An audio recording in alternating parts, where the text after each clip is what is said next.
welcome back. We're going to do another story from the Jesus Storybook Bible. We hope you have your copy at home so you can read along with us. So this week's we are doing God to the Rescue. And that God. We're going to learn who that is. So it says Moses and the Great Escape from Egypt from Exodus 3-13. It says Joseph and his brothers grew old and died, but their children's children stayed on in Egypt, where they became a very large family. Later on, a new king began to rule, but this Pharaoh didn't remember Joseph, and he didn't like God's people. He made them into his slaves and beat them and made them work harder and harder. God's people cried out to God to rescue them, and God heard them. He remembered his promise to Abraham. He would look after his people. He would find a way to set them free. We're going to find out. It says one day Moses was looking after sheep. Oh, so that's Moses. Yes, that is Moses. He was looking after his sheep when something caught his eye. A bush was behaving very oddly. It was flickering with flames, but its leaves weren't burning up. He took a closer look. Moses, boomed a big voice. Moses leapt back. The bush was talking to him. I have heard my people's cries, God said. I have seen their tears, so I have come down to rescue them. Go to Pharaoh and tell him to let my people go free. Moses was afraid, but God said, I will be with you. So you see Moses Who's Joseph? with the flame. Who's Joseph? Well, we learned Joseph last week, remember, with his coat? Okay, so Moses went to Pharaoh. Pharaoh, Moses began. God says, God, said Pharaoh, never heard of him. Moses kept going. God says, let his people go free. Why should I? Pharaoh said. Don't want to. Won't, he said. That Pharaoh doesn't know Joseph. That's Pharaoh, who didn't remember Joseph, and he doesn't know God either. So God gave Pharaoh 10 warnings called plagues. First, God turned the river Nile into blood. No one could drink the water. But still Pharaoh would not let them go. So God made frogs come hopping and leaping and jumping. In your bed frogs, in your hair frogs, in your soup frogs, all over everywhere frogs. Make them go away, Pharaoh screamed. Then your people can go. So God took the frogs away. But Pharaoh changed his mind. You can't go, he said. Then God sent zillions of gnats.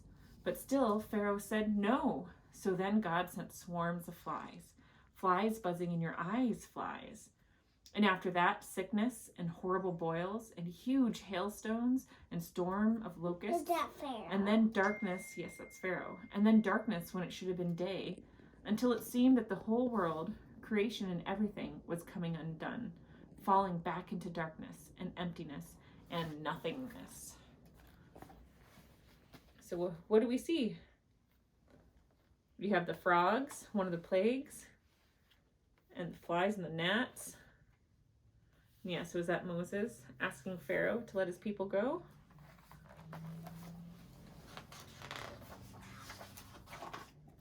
But each time Pharaoh said, make it stop, and then I'll let them go. And each time when God made it stop, Pharaoh changed his mind and said, actually, no, you can't go. Finally, Moses warned Pharaoh, obey God, or he will have to send the worst thing of all. Pharaoh just laughed. So God said, the oldest boy in each family of Egypt must die, but my people will be safe. God told his people to take their best lamb, to kill it, and to put some of its blood on our front doors.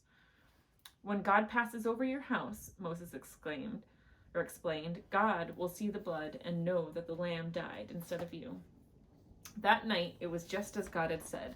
Suddenly, piercing the darkness, echoing down the corridors of the palace, came a blood-curdling scream. Pharaoh's oldest son had died. At last, Pharaoh did what God said. Get out, Pharaoh shouted. Just go. So we see the Passover markings. And then there's Pharaoh saying to Moses to go with his people. Wait, is that the blood? Yeah, of the lamb. So that very night, Moses and God's people fled out of Egypt and out of slavery. They were free at last. God's people would always remember this great rescue and call it Passover. But an even greater rescue was coming. Many years later, God was going to do it again. He was going to come down once more to rescue his people. But this time, God was going to set them free forever and ever. So there we go for the end of the story for this week. And we have something to color. We have something to color this week. It says, God spoke to his friend Moses from a burning bush. And so you can color that at home and maybe stick it up somewhere so you can remember our story from this week. Mom, I want to read on this chapter. Okay, yeah, we'll read another chapter next week, okay? On this day right now. We hope you guys have a good week, and we'll see you next week. Bye.